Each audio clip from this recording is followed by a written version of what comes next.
6 months back నేనైతే చిన్న golden cobra and చిన్న స్టివాటి అయితే తీసుకొచ్చినుండే అనమాట. సో అవైతే 2 మంత్స్ చాలా మంచిగా అయితే ఉండే నా దగ్గర. వాటి కోసం అని చెప్పి మీల్ వామ్స్ అవి ఇవి అన్నీ ఆర్డర్ అయితే పెట్టినుండే. సో ఆఫ్టర్ ఒక 2 మంత్స్ తర్వాత అయితే రెండు అయితే దూకి చనిపోయినాయి అనమాట. సో నేను వాటి కోసం మంచిగానే ప్రొటెక్షన్ అయితే చేసినుండే, బట్ అయినా కానీ అవి అయితే దూకి చనిపోయినాయి అనమాట. సో చిన్న చిన్న గ్యాప్ నుంచి అయితే సో ఇక ఆ బాధలో ఉన్నా అనమాట.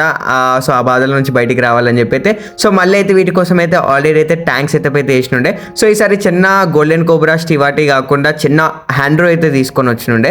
సో వీటి కోసం అయితే ఆల్రెడీ ఒక ట్యాంక్ అయితే సెటప్ చేసి పెట్టినుండే.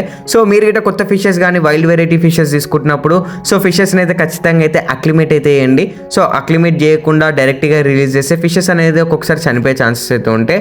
అండ్ నేనైతే ఈ ఫిషెస్కి అయితే ఆరో వాటర్ అయితే యూజ్ చేస్తున్నా. మీరు ఇటైతే ఆరో వాటర్ అయితే యూజ్ చేయండి.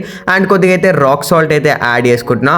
అండ్ ఏరియేషన్ గిట్ట పెట్టేసి అయితే టెంపరరీ కోసం అయితే వీటిపైన అయితే కంప్లీట్గా అయితే ప్రొటెక్షన్ చేసి అయితే పెట్టేసిన. వీటి గురించి అయితే నెక్స్ట్ వీడియోలో అప్డేట్